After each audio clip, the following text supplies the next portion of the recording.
Alright guys, welcome back to the channel. Welcome if you are new. Thank you for taking time out of your day to check the video out. We have more PlayStation news, rumors, and leaks to go over and cover today. So do me a favor before we dive into these topics. If you end up enjoying this video or finding it informative, be sure to leave it a like. It helps the videos out more than you know. And if you are new here to the channel, please consider hitting that subscribe button as well.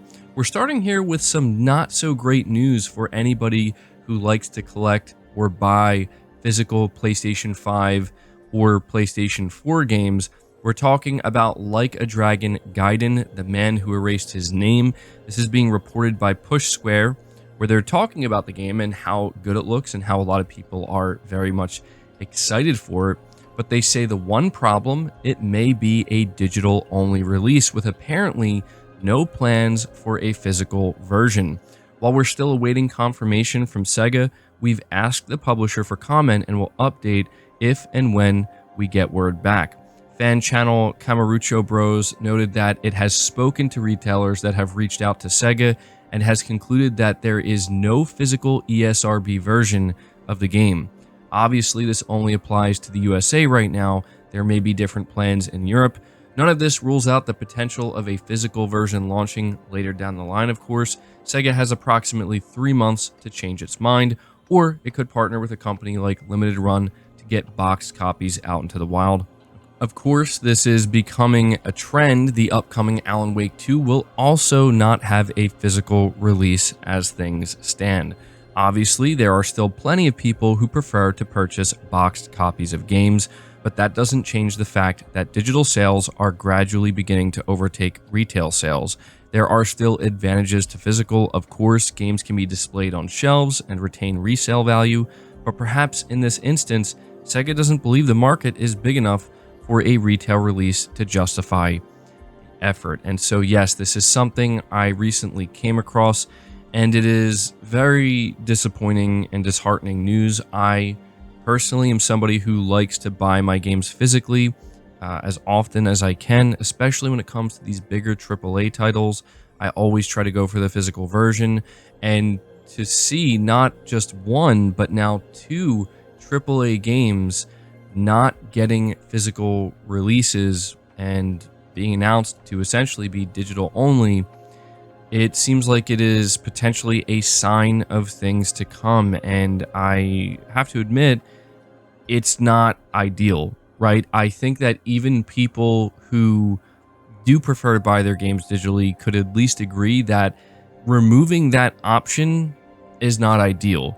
Even if it's something that you might not want to support or you don't plan on buying, this is the big problem I have. We did talk about Alan Wake 2 and how they seem to be standing firm in their stance that they are not, selling the game physically. And to me, that is just it's kind of a shame, right? Because Alan Wake 2 looks incredible, and it is a bigger game, and it's not a situation where there's just not enough interest. Like, for a game like a Dragon Gaiden, the man who erased his name, I could kind of understand if Sega maybe thinks it's just, there's not enough wide appeal, and maybe a lot of people are just going to choose to not buy it at all.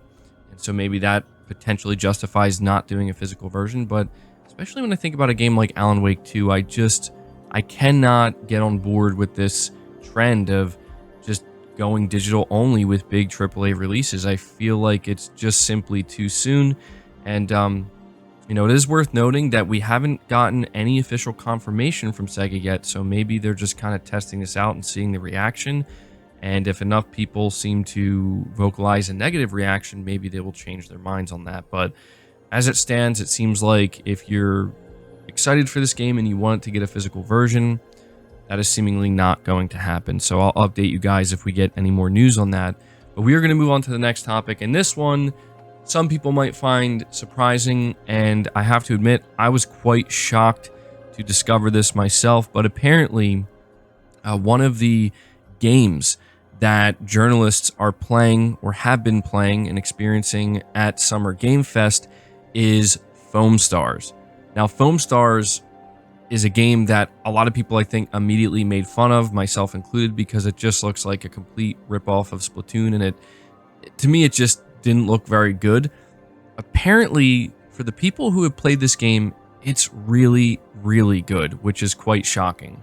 Being reported again by Push Square, it says, if the internet is already dead set on writing Foam Stars off completely, then it'll be red in the face come PS5 and PS4 launch day. Despite the comparisons it's attracting, this isn't really a Splatoon ripoff, and most important of all, it is really quite enjoyable to play. We had the chance to compete in multiple local matches at Summer Game Fest play days, and came away pleasantly surprised with a single-player campaign and more online modes on top. What we played was chaotic just as much as it was pure fun. The Square Enix title isn't about territory control, or rather, the mode we played wasn't. Instead of fighting for space by covering the arena with foam, it plays out like any other round of team deathmatch until a squad of 4 has suffered 7 eliminations. At that point, the best performing teammate is marked as the star player, and the round ends the next time they die. Foam is the key to all of this, dictating deaths, survival, abilities, and movement. And so, yeah, this is just a general overview of at least one of the modes that they played, but this is a pretty long write-up from Push Square. I'm actually going to link it down below so you can read the entire thing, but here's the thing.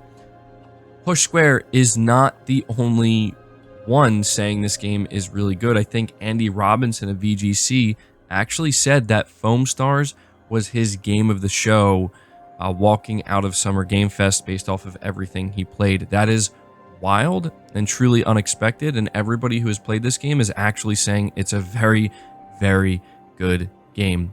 And to me, this is quite shocking. I will read the last section of what they wrote up here. It says, as such, a roughly 45-minute session was a blast. It's one of those games you can't help but play with a smile locked across your face, taking in the chaos and reveling in it when you score some takedowns. With the surfing mechanic on top, this is also how you'll confirm kills and save teammates. It's a responsive experience that feels finely tuned with genuine care. It very much remains to be seen what the entire package will look like. This was just one mode in a wider multiplayer offering, so who knows where it'll fall on the spectrum of free-to-play game to $70 release. There's also no word on any microtransactions, battle passes, or in-game store, but you know, the title was only just recently announced, so obviously that could change. But yeah, if I'm not mistaken, Foam Stars is actually a PlayStation exclusive.